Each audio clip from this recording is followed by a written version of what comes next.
ሰላም ክብረት ፋሚሊ ናይ ዩቲዩብ ቻናል ተኸታተልቲ ከመይኒኹም ኣነ ኳ ሰላም ዝገበረ መስገን ከምቲ ሰላም ዘለኹ ሰላም ክትኮኑለይ ናይ ኩሉ ግዜ ቶምኒተ ኩራት ፋሚሊ ማለት እዩ ቤተሰብ እምበርካስ ናብ ሎማዓንቲ ብጣዕሚ ብዝሕዝን መንገዲ ሒዘልኩም ኣዝየ ማለት እዩ ማለት ከም ትሪእዎ ኣለኹም ኣብ ምስሊ ህፃን ቆልዓ ብጣዕሚ ዘሕዘነካ ተደብርዩ ዝተረኸበ ቆልዓ ህፃን እዩ أنا بتعمي كات حزن مالت حدا عيد يحسوك تبلغ لك كل نجرسي بقى كفيديو اللي لا يكون مالتو أنا أرمزي مسمعكم ناي كانالي حدش تكونكم لايك شير سبسكرايب نابوركم بيت سوكنو بيت سيكعكم تلمود هنا زريتكم أي فعلين نغلقكم ميدا اللي مالتي وبيت سب مباركس كم زو أمس اللي تريو والله مزعن ودنا بتعمي زحزنك أيو أقدام تدورو عدو حدقات كيدا مالتيانا بعيو زغير أملاك بمنقدو يمرحنا كودا ما محراتي لأخنا كبلي دالي مالتيو أنا دك أنشتي حواتيسي تاينا نهولنا مالت كل نقر نفولتينا بحلفي مولاد زمكرنا سوات كمي غيركا كم زولد كمي غيركا أكودكا كم صورون ብዙሕ ነገር ዋና ከቪዲዮ ኣዶ ማለሲ እንዴ ማለት ዓለም እያ በቃ ዓለም ህዝሉ ሁሉና ተፀራናላ ኣዶ ማለት ከዓ ዓለም እያ ብዙሕ ነገር ብዙሕ ከቢድ ነገር ፀራ ትኸድያ እዚሲ እንታይ ኮነ ገጢሙ ክትኾኒ ክሳብ ክንዲ ዘይጨክን ክውላድ ክደብሪ ክትኸዲ በስማም ታዲስ ደቂ ኣንስትዮ ማለት ብዙሕ ፀገማት ክህልየና ይኽእል እዩ ብዙሕ ነገር ከዓ ትግፋዕ ትኽእል ኢኻ ግን ብውላድካሲ ክንዲ ጭካነ ሕማቕ እዩ ማለት ውላድ ማለት መኽሰብ እዩ ውላድ ማለት ከዓ ህያው እዩ ህያው ናይ እግዚኣብሔር ስለዝኾነ ወላ 10 ይፀግምካ ክሳብ ክንዲ እዚ ውላድካ ደብሪኻ መንገዲ ኣይኾነ ማለት እዩ ብዙሓት ሕወትና ኣለዋ ብዙሓት ወለድና ከዓ ኣለዋ ውልድ ዝሰኣና ፍኣዶ መንጨለት ፍኣዶ ገዳማት ፍኣዶ ኩሉ ነገር ፍኣዶ ሕክምና ልውልድ ኩሉ ማለት እዩ ብዙሕ ቅርሺ ዘጥፉ ብዙሕ ድኻም ከዓ ዝወስኹ ፍኣዶ መንጨለታት ዝኸዱ ብዙሓት ሕብረተሰብ ኣለውና ማለት እዩ እሱ ከዓ ህያው ልክረኽቡ ማለት እዩ ህያው ማለት ከዓ ቆልዓ ልክወልዱ ብቻ እዩና ሓደ ግን በቃ እዝገየር ኣምላክ ጽቡዕ ዕዱል ሂውካ ናሃለየ ብጉሓትካ ህያው ናሃበካ ስጦታ ናሃበካ እዝገየር ኣምላክ ግን ከምዚልካ ብጭካነ ኣውዙ ታይስሙ ደብሪካ ክትከድ ግን ከቢድ እዩ ቀለል ኣይኮነይ ወላ 10 ፀገም ይሄሊ ማለት ብዘይ ምንም ምክንያት ኮ ዝወላዶ ወራት ኣይትኾኒ ኣዶ ግን ክትጭክን ይብልካይ በቃ ክትጭክን ኣይብልካይ ብሕልፉ ብውላድካ ትጭክን ይብልካይ ማለት ኣቦኳ ማለት ሰብ ኣይኮንሲ ለሓለፈ ብዙሕ ክወልድ ይኽእል እዩ ብዘይ የገዲስ ማለት እዩ ናይ ወዲ ሓደ ጎይ ዝኸድ እዩ ካብኡ ከዓ ካብ ደስ ዝበለ ከዓ ኣብ መዓልቲ ክንደይ ቆልዑ መወለደ ዝገበረ ኣምላክ ተፅሒፉሉ ማለት እዩ ደቂ ኣንስትዮ ኣሕዋተይ ግን በቃ ሓንቲ ዕዱል እያ ዘላትና ብሕልፊ ዝገበረ ኣምላክ ናትኪሉ ድሕሪ ህያው ሂውካ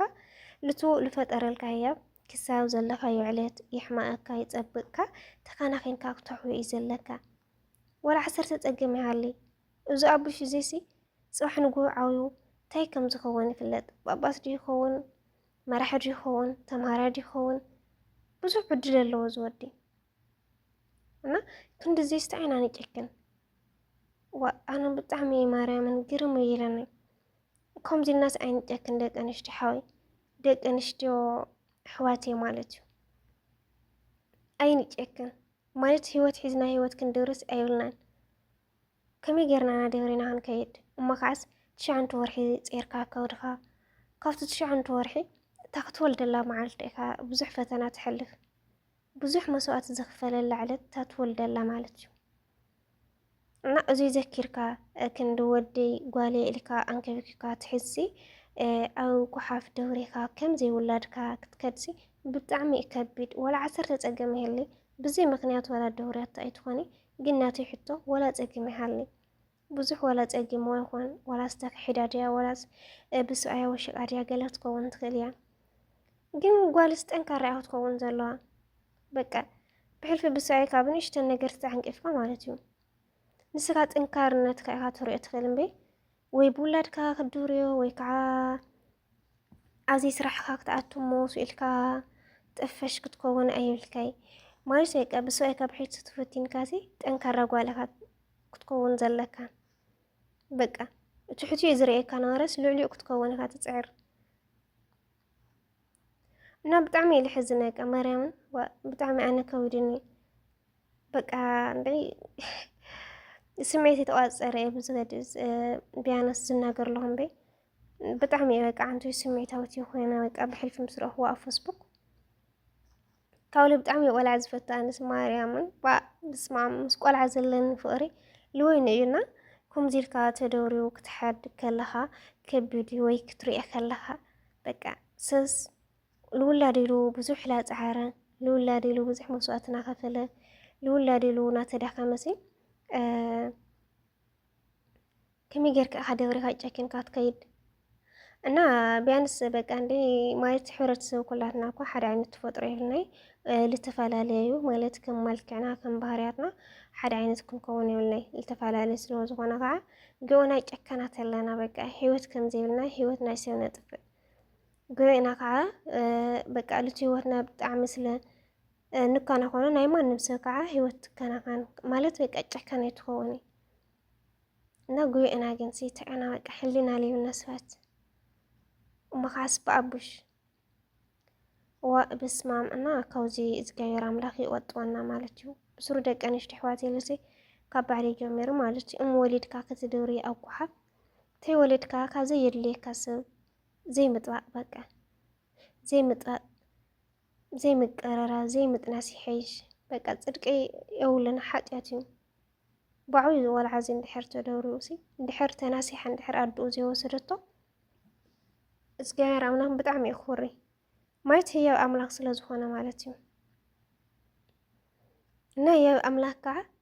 ጨኪንካ ክድብርዮ ዘይኮንካስ እግዚኣብሔር ኣምላኽ ይውን ኢልካ ብደንቢ ተከባኺብካ ክትዓውዮ ዋላ ለሚንካ ዘይኸውን ንውልድካ ዘይኮነስ ለመን እዩ ወላ ሓሰርተ ፀገም ይሃልያ ንውላደ ኢላ ካብ ዝኾነ ይኹን ነገር ሰሪሓ ድያ ለሚና ድያ ክሳቱ ዘለዎ ዕለት ክሳቱ ጉቡዝ ክሳብ ዝጉብዝ ወደ ኢላ ወይ ከዓ ጓል ኢላ ተኸናኺና እያ ክትዕቢ ነይርዋ ማለት እዩ እና እንድዒ ብኸመይ ዓይነት ጭካነ እዮ ከምዚ ደብርያቶ ከይዳ እንታይ ኣነ ክርድአኒ ካለይ ሕሙዋ ትኾኑ ወይ ከዓ ሕሙዋ ኣጋጣሚ ናይ ኣእምሮ ስሕተት ተልዋ እምበይ እንድዒ ኣዱስ ክንዲዚ ኣይትጭክን ኢለ እየ በቃ ስሕተት ናይ ኣእምሮ ተሊካ ግን ትፈልጥዎ ትሰርሖ ስለዘይትፈልጥ ከጋጥም ይኽእል እዩ እምበር ሙሉእ ስነ ኣእምራዊ ተልዋ ሙሉእ ኢደ እግሪ ተልዋ ሙሉእ ኣተሓሳስባ ተልዋ ግን እዚ ቆልዓ እዚ ከምዚ ኢሉ ደብሪኻ ምኻድ ግን ብጣዕሚ ዝኸበደ ዓብዪ ሓጢኣት እዩ በስመ ኣብ እና ካብዚ ዓይነት ስራሕሲ ንቆጠቡ እግዚኣብሔር ኣምላኽ ሓደ ኣይፈትየይ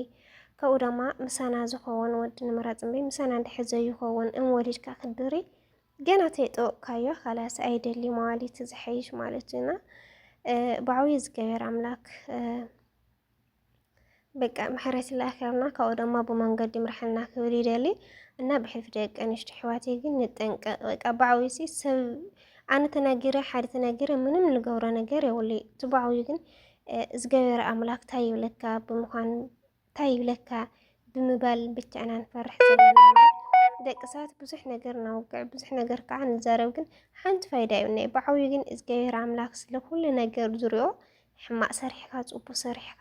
መዓልቲ መዓልቲ እዩ ዝቆፃፀረና ማለት ኢና ክሳብ እታ ዕለት ሞትና ግን በቃ ሕማቕ ዝሰራሕናዮ ኳስ እግዚኣብሔር ኣምላኽ ኣይተሓዘለ ይቅርታ ለባልካ በቃ ለእግሪ መንገዲ ካላፀረኻ ክትፀንሕ ደስ ዝለካ ማለት እዩ እና ብዓብዪ ልሰብቶ ይኮነ ለእግዚኣብሔር ኣምላኽ ብሕልናና ንፍራሓዮ በቃ እንታይ ኩለን እዩ ኣምላኽ ኣቦይ እዚ እኮ ኣይፎትዩ ስርሑ ላበልና ፅቡቅ ስራሕ ንስራሕ ክብል ይደሊ ማለት እዩ እና እግዚኣብሔር ኣምላኽ ከዓ ካብዚ ይምሓረና በቃ ኣፎትና የእትወና ክብል ይደሊ ማለት እዩ ክቡራት ፋሚሊ እና ናይ ሎማዓንቲ መደበይ እዚኣ ትመስል እግዚኣብሔር ኣምላኽ ብመንገዲ ምርሕና ቤተሰብ እዚ ቆልዓ ድማ እግዚኣብሔር ኣምላኽ ተኾይኑ ላወድኡ የራኽቦ ከምኡ ተኾይኑ ከዓ ዕድመ ጥዕና ይሃቦ ማለት እዩ ቤተሰብ እና ምንም ክብል የኽእል ማርያምን በስመ ኣብ ብጣዕሚ እየ ደንጊፀ በቃ ስምዒት የተቆፃፀረ እየ ካዚ ቪድዮ ዝሰርሕ ኣለኹ እምበር ብጣዕሚ የተጨናነቀ ውዕለ ብዛኣቡሽ ማለት እዩ እና ናይ ሎማዓንቲ ትሕዝቶየ እዚኣ ትመስል ብካሊእ መቕዳይ ክሳብ ልመፅኩም ናይ ሎማዓንቲ እዚኣ ትመስል ይመችኹም ናይ ቻናሌ ሓድሽ ዝኾንኩም ላይክ ሼር ሰብስክራይብ ናገበርኩም ቤተሰብ ኩኑ ቤተሰብ ከዓ ከምቲ ልሙድ ሃና ፅሬትኩም ኣይፈለኒ ክብለኩም ይደሊ እና ይመችኹም ፋሚሊ